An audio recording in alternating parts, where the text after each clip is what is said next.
প্রকৃত খুনিদের দৃষ্টান্তমূলক শাস্তির দাবি রাখছি, অপরাধীদের ফাঁসির দাবি রাখছি। আমরা কেউ নিরাপদ নই। নিহত তৃণমূল কাউন্সিলর দুলাল সরকারের স্ত্রীর সাথে শনিবার রাত্রে দেখা করতে গিয়ে এলাকার মহিলারা একত্রিত হয় সেই দাবি তুলে ধরলেন রাজ্য তৃণমূল কংগ্রেসের সহ সভাপতি জয়প্রকাশ মজুমদারের কাছে। পাশাপাশি এই রাজ্য নেতৃত্বকে ঘিরে ধরে দোষীদের ফাঁসির দাবি তোলেন মহিলারা। রবিবার দুলাল সরকারের স্মরণ সভার আয়োজন করা হয়েছে, আর এই স্মরণ সভায় যোগ দিতে শনিবার রাত্রে মালদায় আসেন জয়প্রকাশ মজুমদার। নিহত তৃণমূল কাউন্সিলরের স্ত্রীর সাথে দেখা করতে মহানন্দা পল্লীতে যান তিনি। সেই সময় তাকে ঘিরে ধরে মহিলারা এই দাবি তুলে ধরেন। এই বিষয়ে জয়প্রকাশ মজুমদার জানান, পরিবারের কথা বলছে, পুলিশ আসে, প্রশাসন আছে, বিষয়টি নিয়ে তদন্ত করছে। সঠিক তদন্ত হবে। আমরা পরিবারের পাশে আছি, এই কারণে আজকে এসেছিলাম।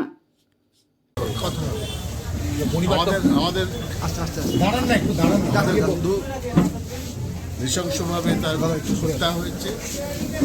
তার পরিবারের কাছে এসেছিলাম পাশে দাঁড়াতে, এই এর বেশি আর কিছু বলছি। পরিবারের তরফ থেকে বারবার দাবি করা হচ্ছে পেছনে বড় পরের ব্যাপার। দলেরই কেউ যুক্ত আছে বলা হচ্ছে, প্রশাসন আছে, পুলিশ আছে, পরিবার তার কথা বলছে, সেগুলো যোগ্য জায়গায় তার বিচার হবে, সেগুলো খতিয়ে দেখা হবে। সেগুলো সম্বন্ধে কোনো বক্তব্য আমাদের নেই। পরিবারের পাশে আমরা সম্পূর্ণভাবে আছি, এইটাই সবথেকে বড় ঘটনা। পুলিশি তদন্তে মুখ্যমন্ত্রী বলেছেন পুলিশি অপদার্থতায় দুলাল সরকারকে খুন হতে হয়েছে। এসপি এখনো বহাল। আর তিনি বলেছিলেন, এবং এসপির ওপর বড় দায়িত্ব এই তদন্ত সম্পূর্ণ করার। তিনি করছেন, অনেকে ধরা পড়েছে, এবং তদন্ত এবং এই বিষয় নিয়ে আমরা কোনো কথাই বলতে চাইছি না। আমাদের আজকের আসার কথা হচ্ছে, কালকে আমরা একটা বিশেষভাবে শোকসভা করছি আমাদের বন্ধুর জন্যে, সঙ্গীর জন্যে, সাথীর জন্যে, এবং পরিবারের সঙ্গে দেখা করলাম।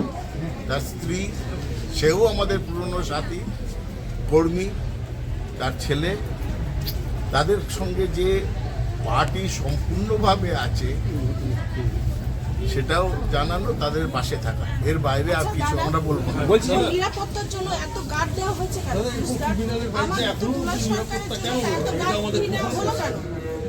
আমরা এগুলো একটু বলতে পারবো না। এই বিষয়টা প্রশাসনের বিষয়। আপনারা বললেন, আমরা সেইটা আমি আবার আপনাদের বলছি। না, আমি দিদি আপনাদের কথা বুঝতে পারছি। আমরা আজকের দিনটা এসছি তার কাছে, এই একটা এরকম নিদারুণ সময় তাদের পাশে থাকার কথা বলতে, পার্টির পক্ষ থেকে বন্ধু হিসেবে, সাথী হিসেবে। আবার আমি বলছি, এই নিরাপত্তার কথা আপনি বলছেন। না, আমরা সেটা বলছি, সঠিক বিচার চাই। আমাদের দিক থেকে পৌঁছে দেব। ক্ষতিকারক প্লাস্টিকের ক্যারিব্যাগ বর্জনের নির্দেশ দিয়েছে সরকার। চারিদিকে চলছে সচেতনতামূলক প্রচার কর্মসূচি। রায়গঞ্জেও তার ব্যতিক্রম নেই। ক্ষতিকারক প্লাস্টিক পরিবেশকে চরমভাবে দূষিত করছে। এর থেকে নিস্তার চাই। তাহলে উপায় কি? চিন্তা নেই, রায়গঞ্জে চলে এসেছে বিকল্প ব্যবস্থা। সবার জন্য সুখবর। পশ্চিমবঙ্গ সরকারের অনুমোদনে আগামী সপ্তাহ থেকেই শহরে তৈরি হতে চলেছে পরিবেশ বান্ধব, দূষণমুক্ত বিভিন্ন ধরনের বায়ো ক্যারিব্যাগ, যা অবশ্যই পচনশীল।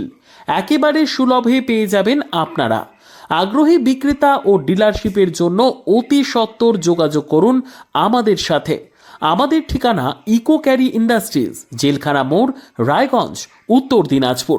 আমাদের মোবাইল নম্বর 7001178352 অথবা 9434171272 অথবা 8250161082 অথবা 9800217806।